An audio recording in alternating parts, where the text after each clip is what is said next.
Vous cherchez des réponses sur la chlordécone? Vous êtes au bon endroit? Ce web documentaire de 10 chapitres vous propose un état des lieux des recherches menées sur la pollution à la chlordécone et de l'accompagnement des professionnels et des autoconsommateurs pour réduire l'exposition de la population à la chlordécone.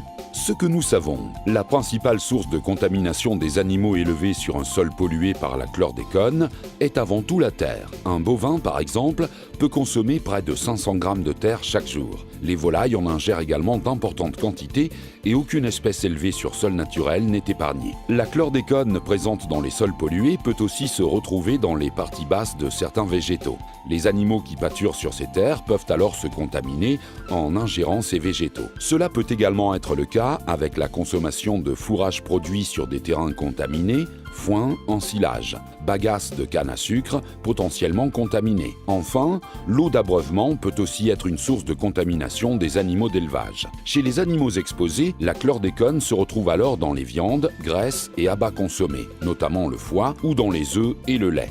Afin de protéger la population, un dispositif de contrôle a été mis en place dans les abattoirs de Martinique pour mesurer la teneur en chlordécone de toutes les viandes. Des analyses sont pratiquées et permettent d'éliminer les carcasses non conformes. Les œufs et le lait sont aussi contrôlés. Bonne nouvelle, pour les élevages hors sol d'œufs, volailles et porcins nourris à base d'aliments importés, aucune contamination par la chlordécone n'est possible. Ils constituent la presque totalité de la production locale mise sur le marché.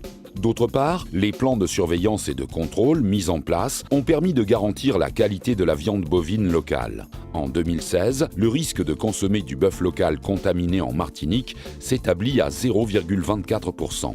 Ce bon résultat est avant tout celui des éleveurs. Ils sont accompagnés par le groupement de défense sanitaire de Martinique afin de réaliser un diagnostic de leur élevage et trouver des solutions pour réduire l'exposition de leur cheptel à la chlordécone. Les ruminants sont rendus propres à la consommation après 6 à 8 mois minimum, dès lors qu'ils n'ingèrent plus de chlordécone. Un important programme d'appui aux élevages impactés est en cours, financé par le plan chlordécone. Cependant, une étude de l'Agence nationale de santé démontre que les foies de bovins sont plus contaminés que les carcasses. Ils font donc l'objet d'une procédure spécifique de gestion et d'élimination.